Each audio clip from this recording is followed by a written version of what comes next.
الحمد لله وحده والصلاة والسلام على من لا نبي بعده أما بعد.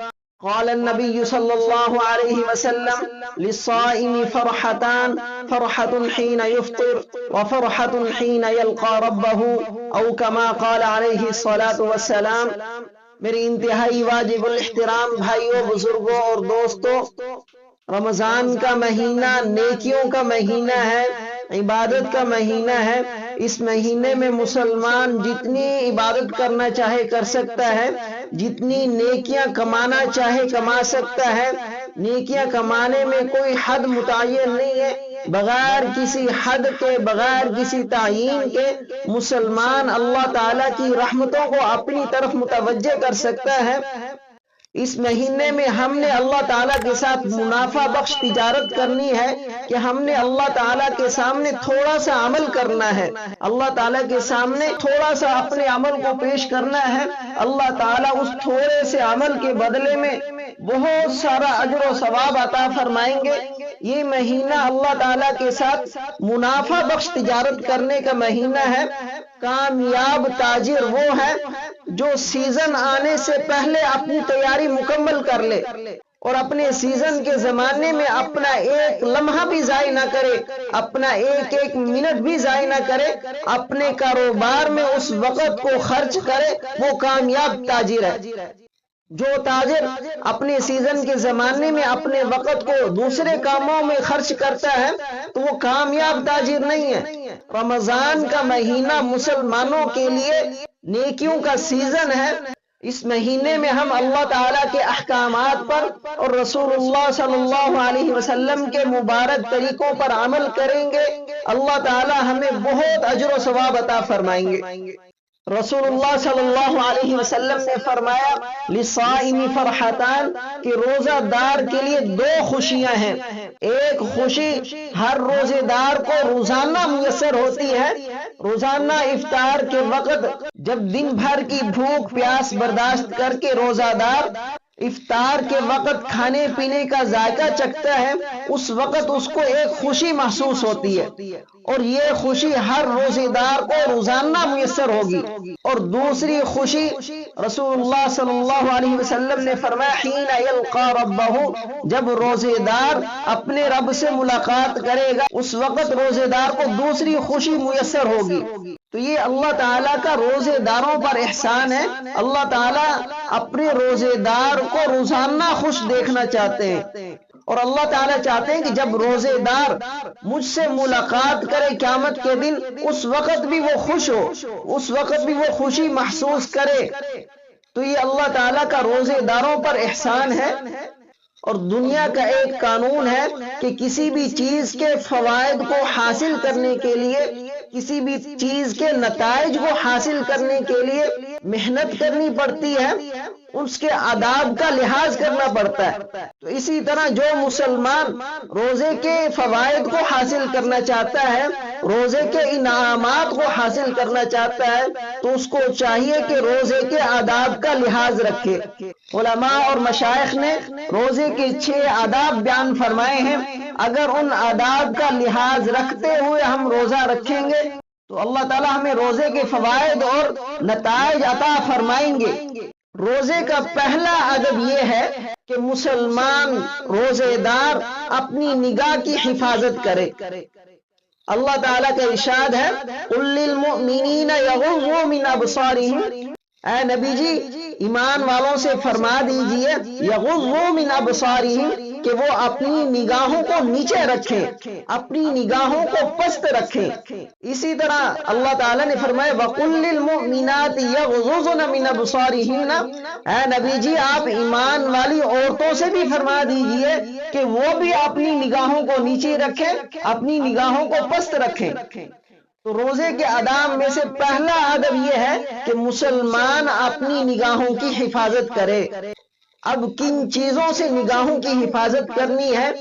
ہر اس چیز کی طرف دیکھنے سے بچنا ہے جو چیز اللہ کی یاد سے غافل کر دے۔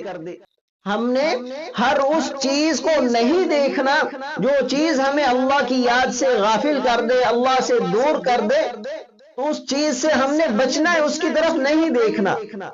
تو یہی نگاہ کی حفاظت ہے۔ روزے کے آداب میں سے دوسرا ادب یہ ہے کہ مسلمان روزے دار اپنی زبان کی حفاظت کرے، یعنی جھوٹ، چغل خوری، بیکار بات، غیبت، بدگوئی، بد کلامی، جھگڑا وغیرہ، ان سب چیزوں سے بچنا زبان کی حفاظت میں داخل ہے۔ تو روزے کے آداب میں سے دوسرا ادب یہ ہے کہ ہم اپنی زبان کی حفاظت کریں۔ جب ہم اپنی نگاہ کی حفاظت کریں گے، اپنی زبان کی حفاظت کریں گے، اللہ تعالی ہمیں روزے کے فوائد عطا فرمائیں گے۔ روزے کے آداب میں سے تیسرا ادب یہ ہے کہ روزہ دار اپنے کان کی حفاظت کرے۔ اب کانوں کی کس چیز سے حفاظت کرنی ہے کہ ہر وہ چیز، ہر وہ بات جس کا کہنا اور زبان سے نکالنا جائز نہیں ہے، اسی طرح ہر اس بات کا سننا بھی جائز نہیں ہے۔ جیسے غیبت، اس کا کرنا بھی جائز نہیں ہے اور اس کا سننا بھی جائز نہیں ہے، اور اسی طرح گانا وغیرہ، ان کا سننا بھی جائز نہیں ہے۔ روزے کے آداب میں سے چوتھی چیز باقی تمام اعضائے بدن کی حفاظت کرنا، مثلا ہاتھ کا ناجائز چیز کے پکڑنے سے، پاؤں کا ناجائز چیز کی طرف چلنے سے روکنا، اسی طرح پیٹ کو افطار کے وقت مشتبہ چیز سے محفوظ رکھنا، یعنی باقی تمام اعضائے بدن کو محفوظ رکھنا، ہر غلط چیز سے، ہر ناجائز چیز سے بچانا، ہاتھ کو ناجائز پکڑنے سے بچانا، پاؤں کو ناجائز چیز کی طرف چلنے سے بچانا، اور پیٹ میں کوئی مشتبہ لقمہ ڈالنے سے بچنا۔ روزے کے آداب میں سے پانچواں ادب یہ ہے کہ افطار کے وقت حلال مال سے بھی اتنا زیادہ نہ کھانا کہ پیٹ خوب بھر جائے، اس لیے کہ روزہ کی غرض زیادہ کھانے سے فوت ہو جاتی ہے، مگر ہم لوگوں کا حال یہ ہے کہ افطار کے وقت اور سحری کے وقت خوب پیٹ بھر کر کھاتے۔ تو پانچواں ادب یہ ہے کہ حلال مال سے بھی اتنا زیادہ نہ کھانا کہ پیٹ خوب بھر جائے۔ اور روزے کے آداب میں سے چھٹا ادب یہ ہے کہ روزہ کے مکمل ہونے کے بعد اس سے ڈرتے رہنا بھی ضروری ہے کہ نامعلوم یہ روزہ اللہ تعالیٰ کی بارگاہ میں قبول ہوا ہے یا نہیں ہوا۔ اور اسی طرح ہر عبادت کے ختم پر بھی اپنے عمل کی کمزوری کو دیکھتے ہوئے اللہ تعالیٰ سے ڈرنا چاہیے کہ یہ عمل، یہ عبادت اللہ تعالیٰ کی بارگاہ میں قبول ہوئی ہے یا نہیں ہوئی۔ کہیں میری عبادت ایسی تو نہیں کہ اللہ تعالیٰ اسی عبادت کو میرے منہ پر مار دے۔ کوئی بھی عبادت ہو، روزہ ہو، نماز ہو، حج ہو، زکوٰۃ ہو، ہر عمل کے ختم ہونے کے بعد اس سے ڈرتے رہنا چاہیے کہ یہ عمل اللہ تعالیٰ کی بارگاہ میں قبول ہوا ہے یا نہیں ہوا، اور اللہ تعالیٰ سے دعا کرتے رہنا چاہیے کہ یا اللہ میرے اس عمل کو اپنی بارگاہ میں قبول فرما لے، اور اللہ کی رحمت کی طرف دیکھتے ہوئے قبولیت کی امید رکھنی چاہیے۔ تو علماء اور مشائخ نے یہ 6 آداب بیان فرمائے ہیں کہ ان آداب کا لحاظ رکھتے ہوئے اگر ہم روزہ رکھیں گے تو اللہ تعالی ہمیں روزے کے پورے فوائد اور انعامات عطا فرمائیں گے۔ مفسرین رحمہ اللہ کے قول کے مطابق کتب علیکم الصیام میں آدمی کے ہر جزو پر روزہ فرض کیا گیا ہے۔ زبان کا روزہ جھوٹ وغیرہ سے بچنا ہے، اور کان کا روزہ ناجائز چیزوں کے سننے سے بچنا ہے، آنکھ کا روزہ غلط چیزوں کو دیکھنے سے بچنا ہے، اور ایسے ہی باقی اعضاء کا روزہ ہے۔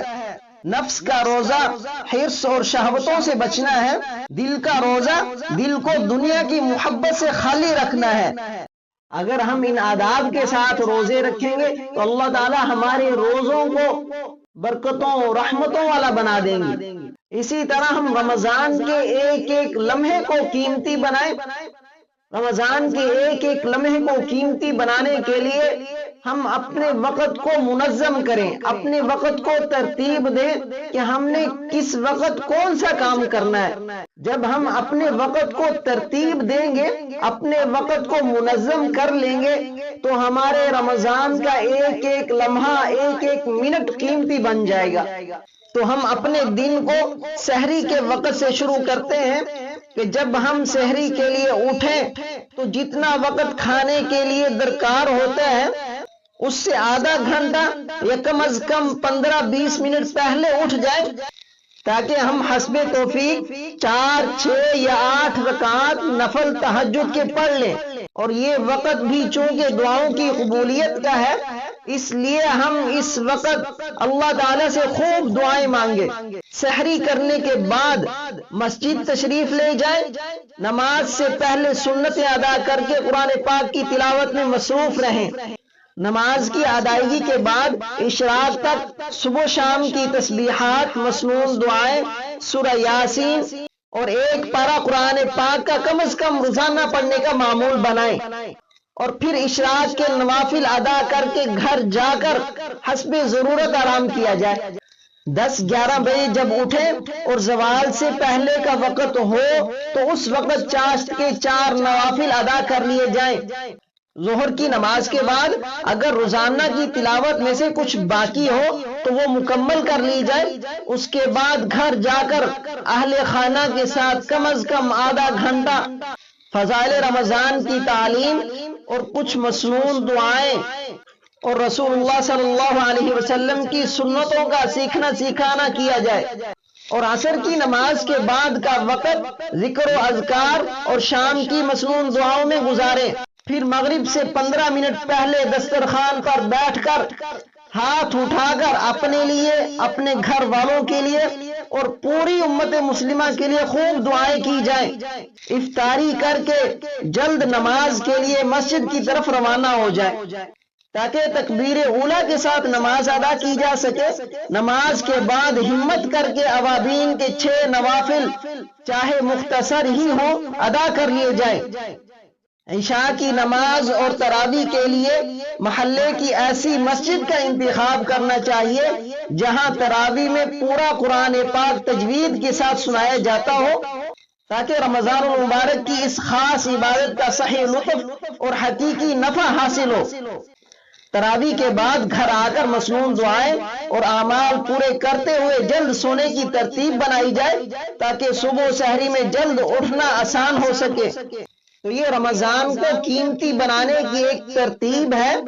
ہم اپنے وقت کو اس طرح منظم کریں، اپنے وقت کو اس طرح ترتیب دیں کہ ہمارے رمضان کا ایک لمحہ بھی کسی فضول چیز میں ضائع نہ ہو۔ اللہ تعالی ہم سب کو عمل کی توفیق عطا فرمائے۔